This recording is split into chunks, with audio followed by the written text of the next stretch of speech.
Hello, hello, and welcome to this special expanded episode of the Embodiment podcast. This is the weekly energy update for the week of February 15th, 2026. I'm Renee Spears, a spirit guide channeler and spiritual mentor. I'm coming to you from beautiful Bozeman, Montana. Every Sunday, I share the energy for the week ahead, and I also infuse the show with some positive vibes, so you get a little positive energy boost just for listening. And there's so much happening this week that there is no way I could fit it into a regular length podcast. We just need more time to go over everything. This is one of the biggest energy shifts we'll experience in our lifetimes. Life before this week and after it are not the same. Everything shifts. So I want to start with a little reassurance. There's truly no reason to be afraid of the big changes happening. We're actually entering this week with beautiful energy.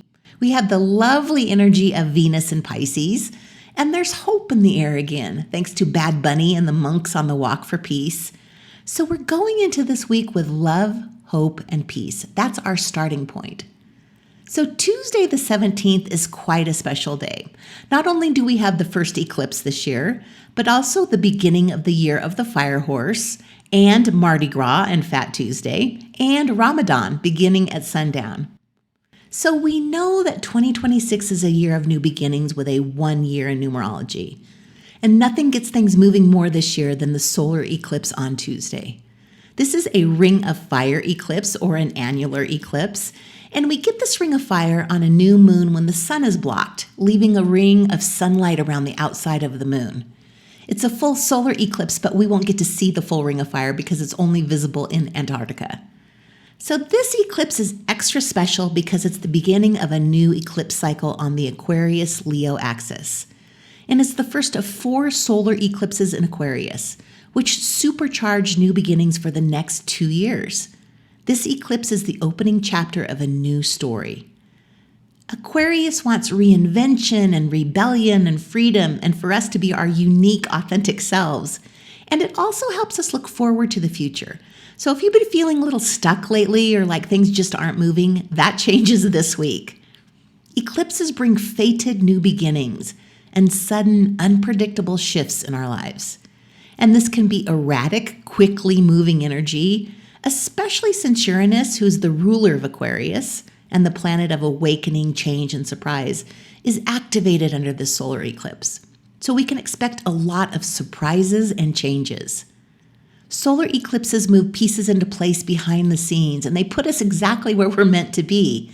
So if we've been dragging our feet on something, this eclipse gives us the push we need to get moving. Now, these pushes may be totally unexpected and come out of thin air, but remember, everything happening right now is meant to be.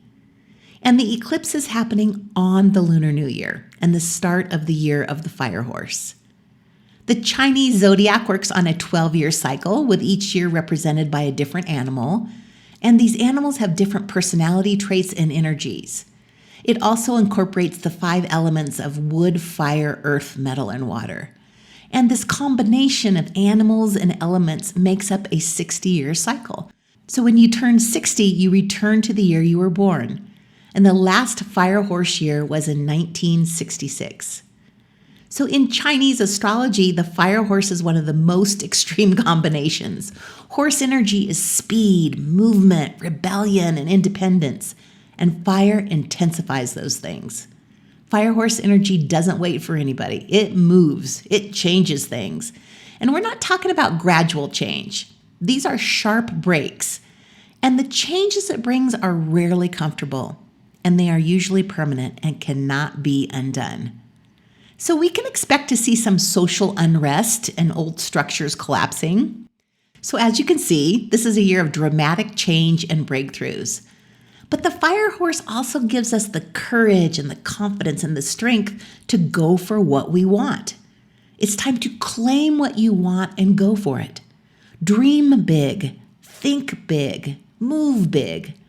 If there was ever a year to be bold and go for what you want, this is it. This energy also accelerates our spiritual awakenings. Like we can expect all of our psychic abilities to really amp up. So it's a time of extreme fire, the most fire possible, actually. And all this fire creates a faster pace of life and a strong drive to achieve. So it's more important than ever to stay balanced and grounded so you don't burn out. Anxiety and anger are also side effects of too much fire. So don't expect a comfortable or peaceful year, but a pivotal one. In times like these, we can expect sudden shifts and changes, endings and beginnings, and very unexpected events and opportunities. So this fire horse year brings all of these unexpected things, and so does the eclipse. And when we combine this energy, anything and everything is possible. Things will be changing quickly, and there is no going back. So on a global level, we can expect some really seismic shifts. Things that have been hanging on by a thread finally give way. Old systems, outdated structures, ways of doing things that just don't work anymore, they end. And yeah, this is going to be dramatic, but the changes are making space for something better. On a personal level, we feel that same momentum. The fire horse doesn't do slow and cautious. It's purposeful. It's action-oriented. It wants movement. So last year, during the year of the wood snake, we were shedding all the things. We were releasing our identities and outgrowing relationships, letting go of habits that held us back. And this is where all that shedding starts to matter. The shedding was preparation, and the fire horse is the follow-through. This is the year of embodiment, of living what we learned. And what your zodiac animal is can give you a clue about what you can expect this year. So if you don't know what your animal is, this would be a really great time to pause the podcast and Google it, because we're going to go over what each zodiac animal can expect this year. So if you were born in a tiger, horse, or dog year, this is your year. This is a momentum year, and things happen faster than you would expect. So trust your intuition and move quickly. Really, the only mistake that you can make this year is by waiting too long. So I just want to do a quick shout out to my friend Lynn, who is a horse. This is your year, Lynn, and all of you tigers, horses, and dogs. So if you were born in an ox, snake, or rooster year, this is a building year. It's not flashy, but you make a lot of forward progress. What you study and learn and start this year really pays off later. It's a powerful year to build foundations. If you were born in a rat, rabbit, or goat year, and sometimes a goat year is also called a sheep or a ram year, this is a reset year. What no longer fits your life drops away, and you start new things, new work, new relationships, new hobbies. This year is like hitting the reset button on your life. And finally, if you were born in a dragon, monkey, or pig year, this is a plot twist year with unexpected opportunities, sharp turns, wins from places you didn't plan for. It's full of wonderful surprises and plot twists, so be really flexible. I'm a dragon, so I'm excited about this year. I love surprises. But no matter what your sign, the fire horse year is all about forward movement. And we want to prepare for this new year to attract as much good luck and abundance as we can. And we talked a little bit about this last week. The number one thing to do to prepare is to clean up your home. And we do this to get rid of the bad luck and the stuck energy collected over the past year, and then to bring in good fortune for the new year. So if you're only able to clean two things before the Lunar New Year, make it your front door and your kitchen. Your front door is where energy enters your home. In Feng Shui, it's called the mouth of Qi. It's literally the doorway through which opportunities and abundance and people and new experiences flow in. So if it's dirty or cluttered or blocked, it symbolically blocks or slows those things down. And we don't want anything cock-blocking our abundance.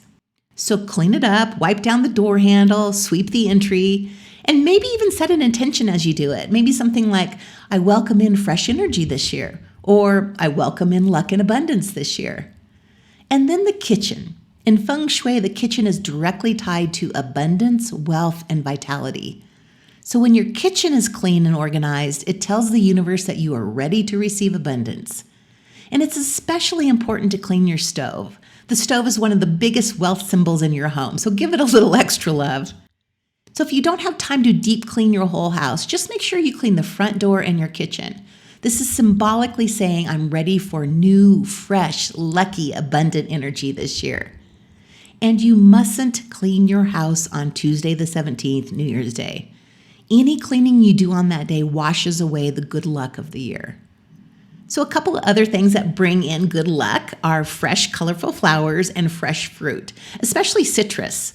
Oranges are one of the most important Lunar New Year symbols. So in many Chinese dialects, the word for orange sounds like the word for gold or wealth.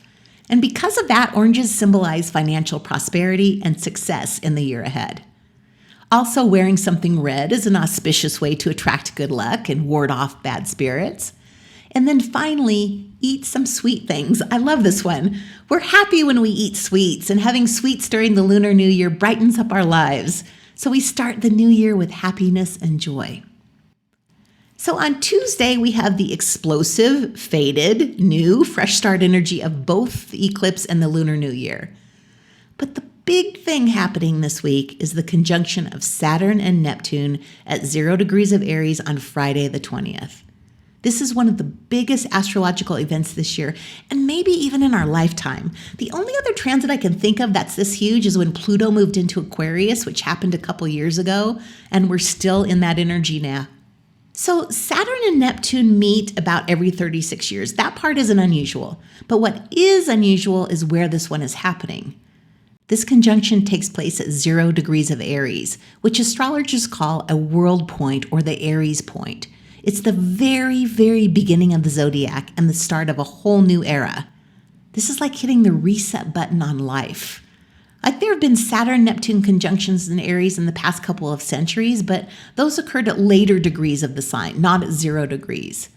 And some astrologers estimate that the last time Saturn and Neptune may have met at 0 degrees Aries would have been thousands of years ago, around 4300 BC, like outside the span of documented history. So this doesn't mean on the 20th, when the two planets meet, like a switch will flick and the world will instantly look different. But when we look back at this time, we'll recognize it as when a new era was born. It's a fundamental shift in how we will experience life. Now, this conjunction sets the energy for the entire year. And by April, when Uranus enters Gemini, it will click for all of us like, yes, we're living in a completely new world.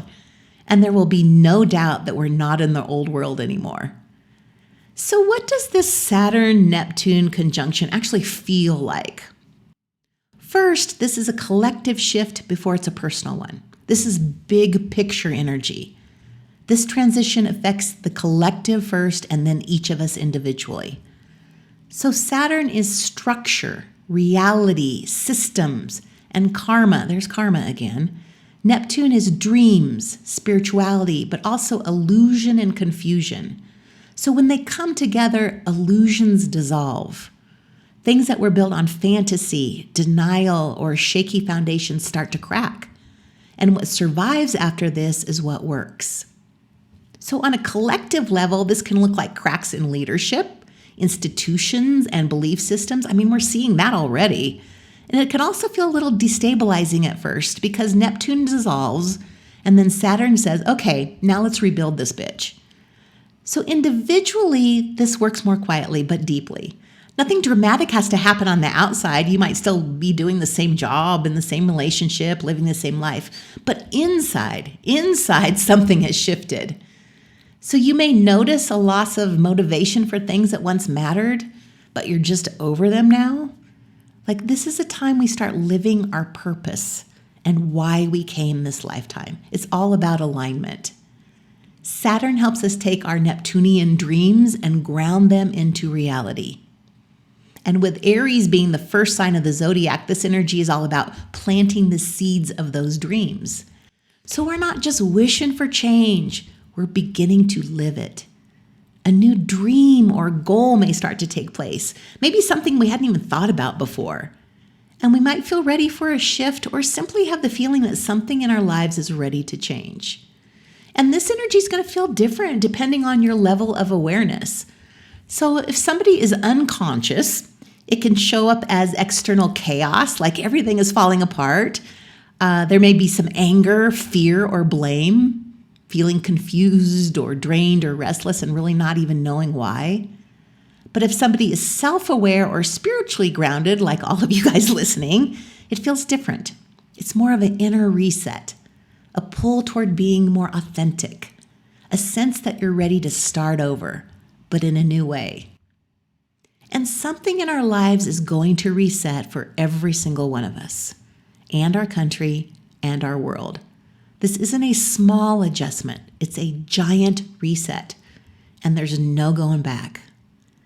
And if this isn't enough, Pisces season also starts this week. Pisces is the last sign of the zodiac. It's the grand finale of the astrological year. And next week also is the first Mercury retrograde of the year. So we're already in that energy too. And we'll talk about both of these more in depth next week. It's just too much to wrap our heads around this week. So when we put this all together, the solar eclipse, the start of the fire horse year, a 1 year in numerology, and the Saturn-Neptune conjunction at 0 degrees Aries, the message is clear. This is a true reset point. The eclipse cracks things open. The fire horse brings forward momentum and courage. The 1 year says it's time to begin again. And Saturn and Neptune make sure whatever comes next is aligned and fated. Nothing happening is random. What's shifting now is meant to be. And that should bring a little relief. Like there's no need to worry about everything working out. It's unfolding exactly how it should. So we get to rebuild, like we're building something new. We get to rebuild our societies and our lives. And what we've gone through the past few years has made it really clear what's working and what needs to be rebuilt from the ground up. So there's a clear before and after here. Life won't look or feel the same going forward. And what I think I love most about all of this is that it's fated. This is evolution cleaning out what doesn't work so it can be replaced with what does work. So our job is to claim what we want and then to know it's going to happen. We are no longer in, I hope this works out energy. We are now in, this is happening energy. So think about what you want, the life you want, the society you want to live in. Be brave and claim what you want, and then know it's happening. And this is not a time to think about how it's going to work out. Let's leave the hows to the eclipses, the year of the horse, and the life reset that we get thanks to Saturn and Neptune. So if you'd like some reassurance or clarity about what's happening in your life, schedule an appointment with me and your spirit guides. A 30-minute appointment's only $100 and an hour is $200. And it is money well spent to know that you're on the right track and get some insight into what you can expect next. So there's a link in the show notes to schedule or go to my website, embodiment.com. And as always, thank you for listening, especially for today's long podcast. Man, it's a lot. So I am spending the rest of the day deep cleaning my house, so next year is full of good luck and abundance. So if you feel a little out of it or that things are really, really weird right now, it's not you. It's the energy and the shifting of realities. So this is it. This is the time we came for. So stay present and watch the show. Have a great weekend, everybody, and I'll see you on the other side.